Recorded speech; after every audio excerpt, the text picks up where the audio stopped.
So, hello everyone. This is What She Thinks First podcast. The title of our segment today is Let's Talk Race. I'm your moderator, Maria, and today we have Jasmine, Jekemea, and Skye joining us. And so we're going to start off with talking about a couple problems that we came up with and what we really want to talk about. And then as our segment ends, we'll talk about our causes for those problems, and we'll conclude with our solutions. So, how are you guys feeling today? Are you guys ready? Yes. Yeah. Yes, I love it. Ready to get this going? Yes.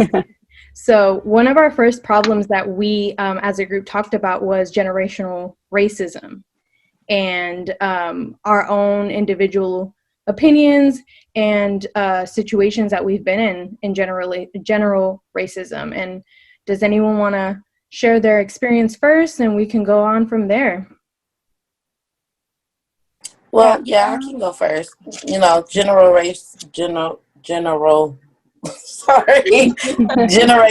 racism. Is a big thing for the African American community. Though from back then to now, we have so many different looks at it and words, and colorism is a really big thing. Me being the light-skinned girl, a lot of people might feel like I have an advantage over a dark-skinned female or a dark-skinned male. So luckily, I've had family that haven't put the color into the equation, but I still have to walk out into the world and deal with other people, and other ethnicities and other people that feel like, she might have a little bit of an advantage over somebody else. But it's definitely a serious thing, I think, in every culture right now. Mm-hmm. And it's like very true what you're speaking in terms of like your own position. And that's why I really wanted to point out, like, all of us are going to have our own individual situations and circumstances, because when talking about generational racism, it definitely is going to vary culture by culture. Something that I specifically wanted to bring up in terms of generational racism is within my culture, in the Hispanic culture, generational racism is definitely a huge thing, and it doesn't necessarily just involve like being racist towards other communities like the Black community or any other community, but also within our own. And so I think it's just super important to really bring up the fact that generational racism is kind of like a cycle where we pass down these little comments, these little nicknames, Definitely the nicknames, the ideas, and all stuff like that, where we all kind of perceive it as like, oh, ha ha ha, he, but it's really wrong. And it just, I feel like it's something that you kind of just, when you pick up on it, you shouldn't be ashamed to speak out and say something about that, Yeah, I think that's the hardest part too, is like speaking out, especially with your family. And like you said, it's a cycle. And I think our generation really I feel like our generation believes education is really an important thing in life and just to do anything pretty much. But it's interesting to see how the cycle goes.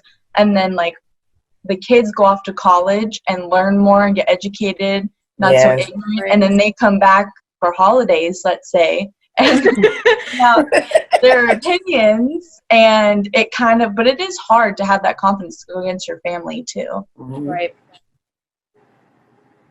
Yeah, I know, like with my family, like we've kind of like talked about our experiences before this and stuff. And for me, I am I'm first generation. So my parents both went from their countries. My dad's Salvadorian, my mom is Mexican, and they came to the United States. So they came with a lot of like cultures that happen in the native land kind of there, and were kind of like brought up here with those ideals still there. So there was definitely a lot of like Maria, you mentioned, like a lot of undercover, a lot of stuff where it's like it's just a joke, but it's actually not funny. Hey, but you can't say anything because you're like, my elders, I can't say anything. Respect is huge. If you say anything proving them wrong, you are Because then that's completely disrespect. Yeah. Yeah. how dare you have the audacity to say I'm wrong, even though you're right and I'm wrong, you know? Yes, But definitely. it's been like really cool because when this like a lot of these like this current BLM movement, and it was just like every single city, and it was in here in Vallejo as well and stuff, and it literally like saw protests, heard it across like my house. Like it was so cool to see.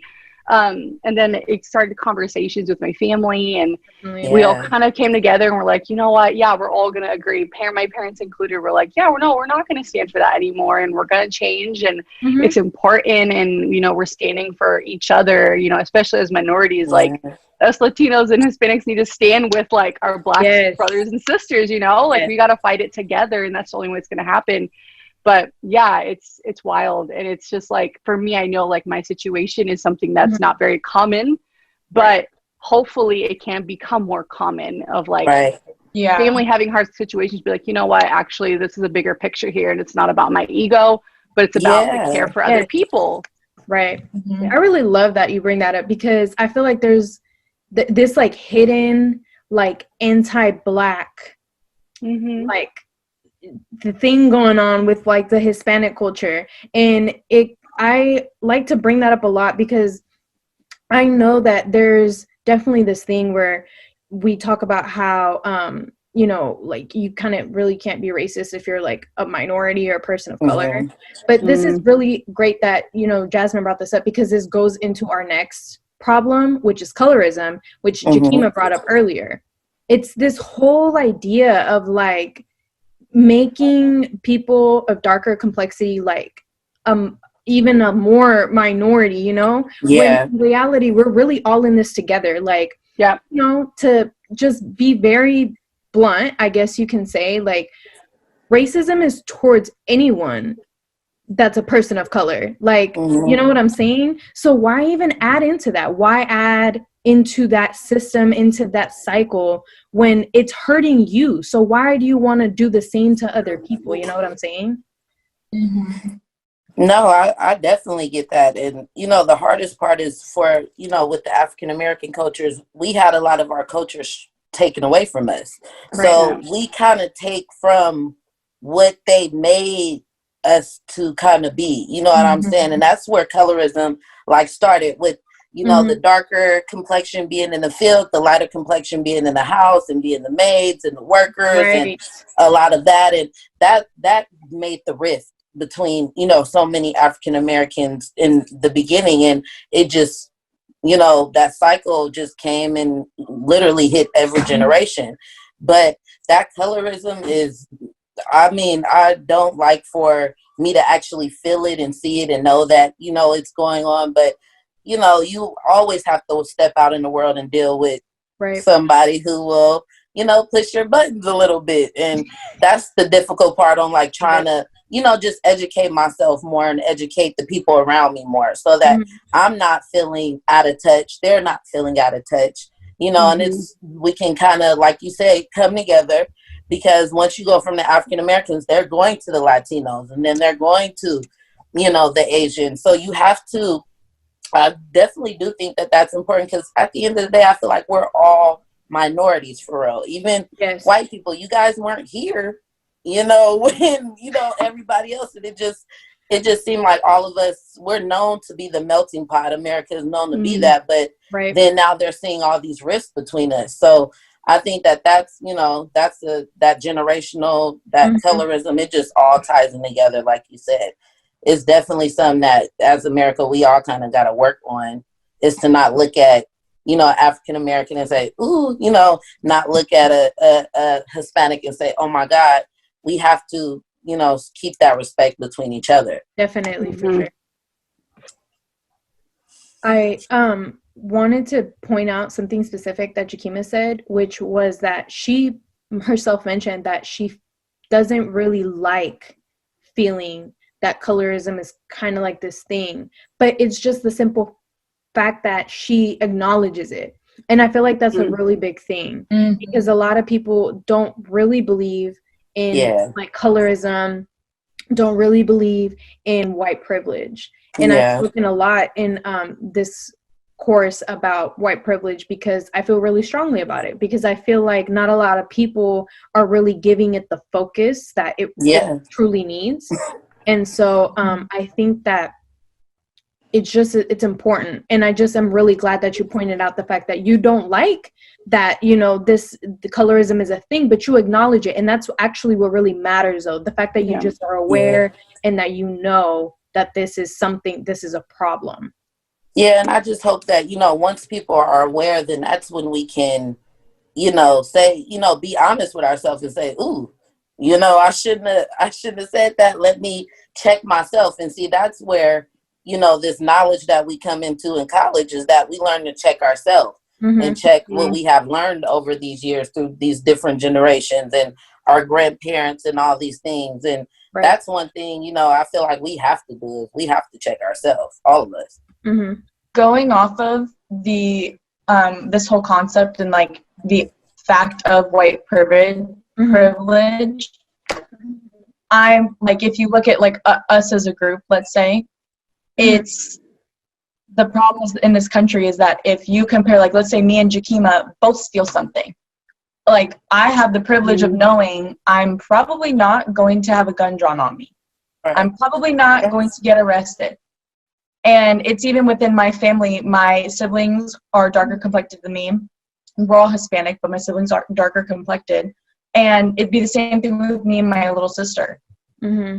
Even though same last name, family, it doesn't matter. It's because of how I look. And anyone that tries to tell me, oh, I don't have white privilege, I grew up poor, but that's not what that means. It doesn't mean you didn't have a hard life. It just means if you're put in the same situation as somebody who's not as light as you, you have the privilege of knowing you're going to get better off. Like, that's just how it works. So once I learned about that, and I learned about that really young, I think my high school history teacher brought that up, and she was a Hispanic woman. I was like, okay, yeah, I agree. I totally understand what you're saying. Right. You didn't fight it off. No. Yeah, because you have so many people that's like, well, we go through things too. I mean, I get that. I don't think that nobody in this world has ever had hardship, ever. Yeah. What I do know is that, say if, one of us calls the police, who would the police come to first? They might not know what we automatically look like, but through our voice, through how we act, how we do things, that's how they're going to differentiate. And that's, that's a really good example of white privilege, which is what I'm happy they actually came up with a name for it, because I had no idea. I was like, oh yeah, okay, like that. And they just don't like to hear the word privilege. Like, come on now, you guys, this has been for years. Like, let's just deal with it, eat it, get over it. Definitely. And so one of our next problems that we also mentioned was social media and, the whole idea of fake news, which our president likes to call it. So I think popularized it, yes, popularized the term keyword. So I think it's important also in this topic because a lot of our news is coming from social media, especially with this, our younger generation. It's easier, more accessible, but it's very important to mention that it can be a problem. And it can fuel certain things, especially during this election. And so I'm not sure if anyone wants to go ahead and jump right in with that, because, I know I have some stuff to say, but. Yeah, if I can share a statistic real quick. Definitely. I was reading on the Los Angeles Times, and it was talking about false information and just a statistic against it. And when it said, researchers have found that falsehoods are 70% more likely to be retweeted than the truth. And recent studies also show that age is the strongest predictor of engagement with fake news. During the 2016 presidential campaign, Facebook users over 65 shared nearly 7 times as many articles from fake news sites as young users. So old age tends to predict more fake news being circulated more than anything else. But 70% more likely to be retweeted than the truth. That's crazy. Wow. No, really. More than half. More than half. You would think that our elders, are getting reliable news sources because, right, like they're elders. Like you would think an adult would get their information and research it, but it's actually really interesting that elderly folks are the ones that are sharing the fake news more than, because they're very biased. They're very stuck in their ways. They're very stuck in what they feel, you know, how this world is going, or, you know, old technology's killing everything. And, you know, you have so many different things. But like you said, they're the leading ones doing it. I mean, they're not hating technology that much, but, you know, it may be because, you know, they come from a time of propaganda. You know, real serious propaganda. And that could be a whole nother situation, is that's just what their, you know, what their minds are used to in that stage of like elections and, you know, so many things going on. Right. So that could definitely be a situation too. I was going to say that like when they, like if we're talking 65 and older, that age range, when media came out, like they didn't have internet, they didn't have so like they had channel 1, maybe 2 news channels. So they just knew, they thought what they are telling me is like what I read in the newspaper. So I think they don't, you know, and it's funny because when the internet came out and they say like, you believe everything you read on the internet? I'm like, do you? Like, right. Like, that's so funny. That's true though. But I think that is a huge, like, we have to think about us. We grew up in, well, let me Google this really fast. And it brings you up all these different articles, 10 of them saying different things. Where for them, they're like, CNN said it, that's it. Fox News, that's it. Like, that's who I'm trusting. And that's so biased, like. Right. Or what about those that post it just reading the title? They don't even read what's in it. They just read the title and they're like, yes, absolutely. And you're like, you didn't even read the actual article, did you? Those article titles are good. Those journalists know how to do it. Well, yes, they do. Yes, they're doing the job right. No, but so just to kind of close off our segment here and move on to the causes of these problems, which we're already discussing, which is the way that journalism works, you know, the way that these people are accustomed to receiving their news information. And just to kind of jump back to our generational racism starter and a cause for that. And I feel like a really big thing that we pointed out in one of our own separate discussions was that we aren't really getting the full scope of history. And I remember, I don't know if you guys remember me asking you guys, how many of us had teachers of color teaching our history? And we all kind of, you know, took a step back and we were like, hold up. Like, actually, it's very rare that I've had a history teacher that was a person of color. And, you know, how that could be a really, you know, a player in this generational racism apart from our family and apart from our peers. Yeah, because I feel like, imagine like what trying to become a history teacher and like having to read all this, you know, crazy stuff that could happen. That's probably what diverged so many people of color from becoming history teachers, because it was probably like, how can I teach this? Like, this is pro-American. This is not for any minorities, even though, you know, we're supposed to be the melting pot. It's not told from anybody else's story but white America. And there's so much history that you're not getting in high school. Like, history was one of my favorite subjects. It still is. So when I went to college, my first semester, I took a regular history, and then I took women's history. And I was like, oh, how much can they really fit in a semester? We couldn't even fit all of it. And then I took African American history, but there was like 4 different courses. I only took the one, you know, and it was like all this, and he even said, I can't even get through all this in a semester, you guys, so we're going to be moving quick. I'm like, we never knew about any of this? Like, oh my God, the stuff you learn about after high school blows your mind.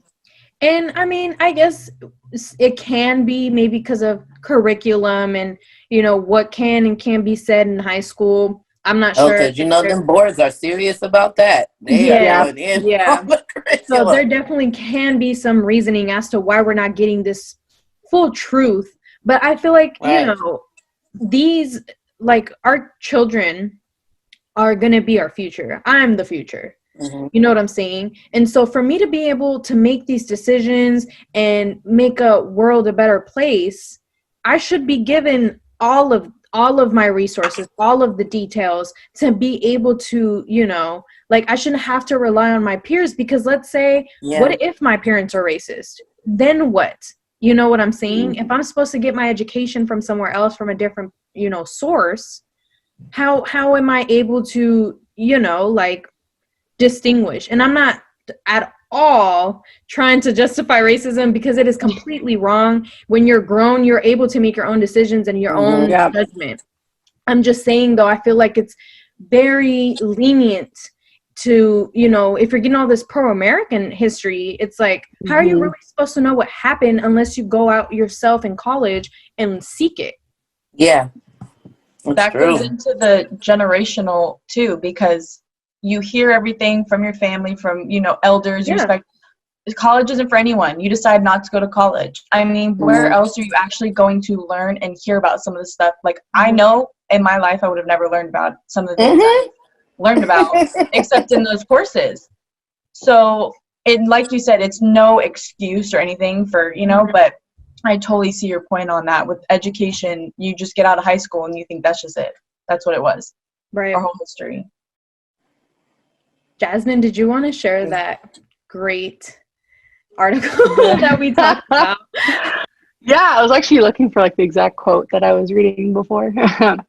But so Trump, I guess like one of his big things for being reelected was education. So he said he would create a national commission to promote a pro-American curriculum that celebrates the truth about our nation's great history, which he said would encourage educators to teach students about the miracle of American history. And the reason for that was because that this was in the midst of like all of the riots, everything. Right. So that's just context. But he believed that that the racial and he characterized demonstrations against racial injustice, which were the protests, as left-wing rioting and mayhem, and that are a direct result of decades of left-wing indoctrination in our schools, and it's gone too far. So that's his thought of what we were already getting taught, which, like we said, is barely anything. Right. And it's mostly been our own searching and what's on the internet. Like, that's how we're getting taught. Like, that's how we're teaching ourselves in, like, college education with professors that are focusing on specific topics. Right. Like, that's how we're getting taught is. And they're able to say what they want to say with this being college and not high school, and them having to stick to like not saying, you know, what they are free to say. That's why I always tell people college is a whole nother life. Yeah. It is not the same as, you know, high school. And I'm not just saying when you pick your classes, you know, when you really walk into a classroom, it feels different. So, you know, I just think that Trump quote is such a slap in the face to so many African Americans and different minorities, because how dare you say like more American? I mean, how much more can we get? You literally took out things of that have happened in history just so that America would look good. So how much more else like can you guys do without like keep hurting the people that made this country, that built this country for real? So it's just like, what? And why would he be talking about education? Him, like, really? You and I both know. You stop in like 6th grade. Stop lying. Like, it just, the things he say is just like mind-boggling. Like, how did this even happen? No, really. And to say great history, like, You've done some really bad stuff. Yep, a lot of bad stuff has happened. I think I've brought up in another discussion we had, like saying how in Europe, like the Germans teach about the Holocaust, and they don't say, "Oh, here's we'll learn about it for 1 or 2 weeks, and then you know our bad." Like, no, they teach it, and you know, like we just know slavery happened, like from high school, slavery happened. Okay, whips, that's it. But when you dive into it, it is I mean, you know, so great history throws me off just a little bit in that quote. Definitely. Yeah. It's not that great. Just to continue going on our causes of these things, when we brought up colorism, which was a really big topic for us, and one thing I really wanted to point out, what I feel like is really a big cause of colorism, is these social constructs that are being also passed down. And so they kind of tie in with generational racism, with the fact that we're only getting this really kind of pro-American history already, and all these social constructs that were, you know, made back then. And this whole idea of like how the ideal person is a fair skin, and it kind of even goes into things like, have you guys ever heard anyone tell anyone else of like a person of color that they speak white? Oh, you're talking about a white person. When I've been through that my whole life. Yes. When you're like, that's no such thing. Just because you're speaking properly doesn't mean you're speaking white. And it's just certain things that are about this, and I feel like we just don't touch on them so often. You know what I'm saying? Yeah, because that's one of those jokes. You know, people say, "Oh, you talk white," and then they laugh. Right. It's not. You know, it's never been a joke to me because I'm the one they're laughing at.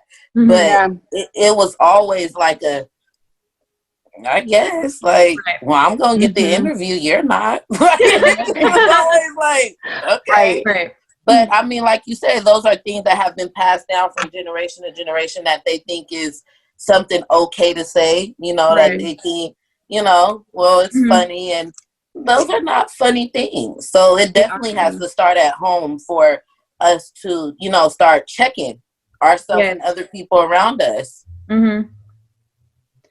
So just before I close off our causes segment, do you guys have any other situations we want to talk about?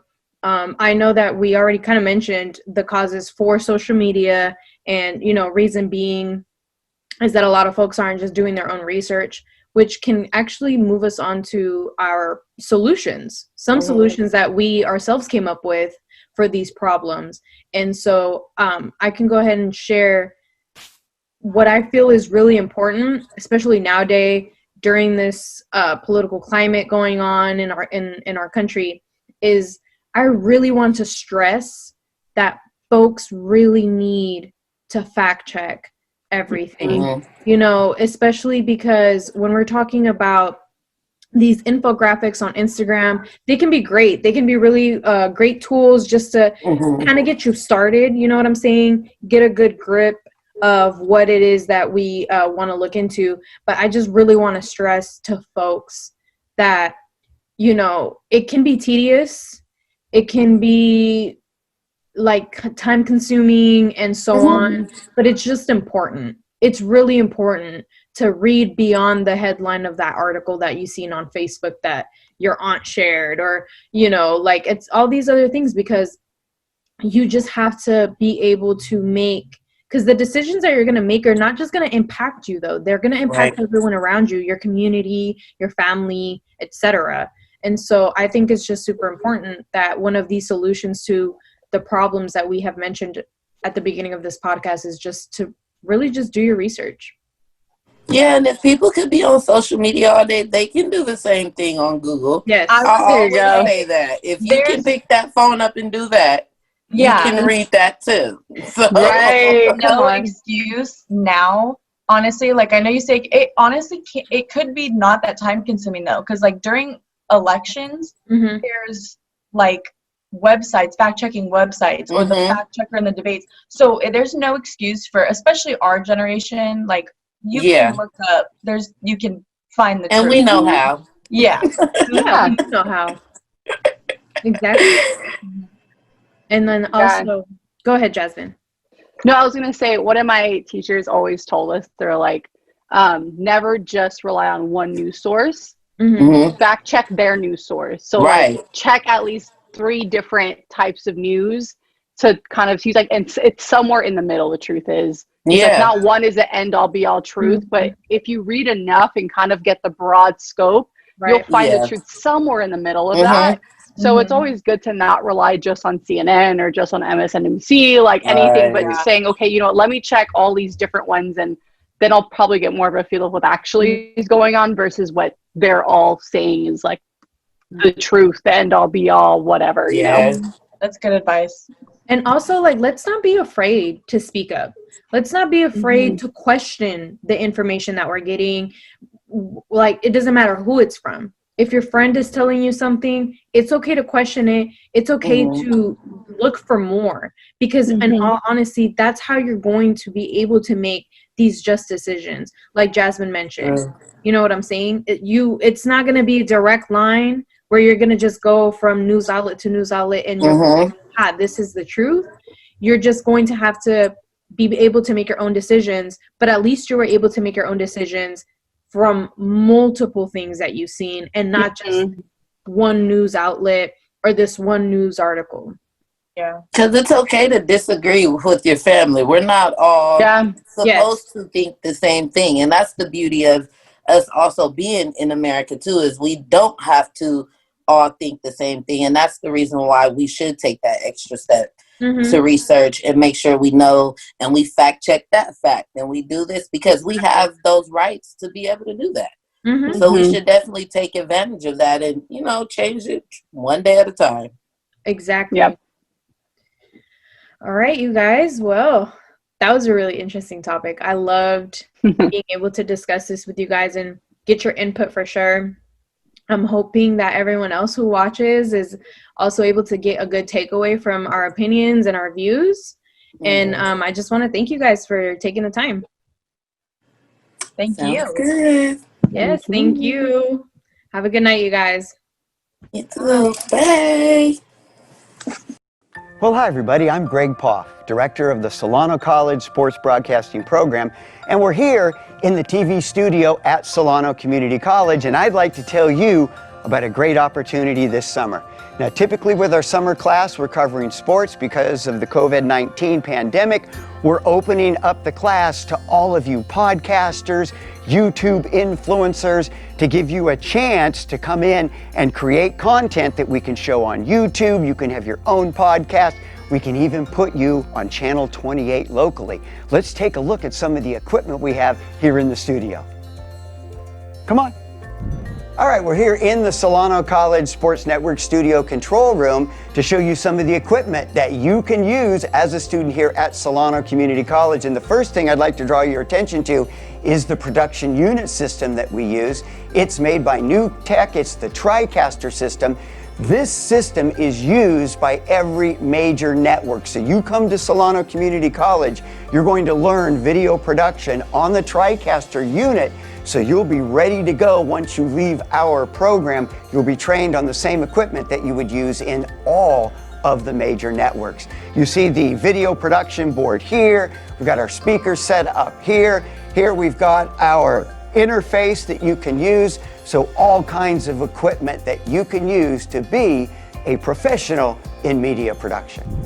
Another great feature of our video production system, you'll be able to get training on the Allen and Heath audio board, where you will learn the trade secrets for both radio and TV production. Here in the video editing suite, you will have access to Adobe Premiere and the entire Creative Cloud.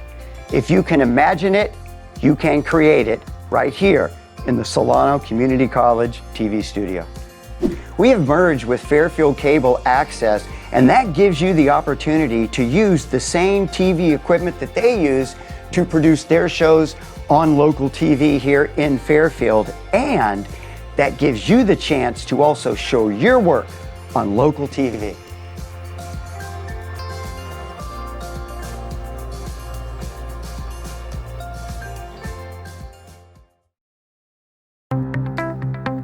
College just got affordable. Up to 100% of enrollment fees can be reimbursed for first-time college students taking full-time classes.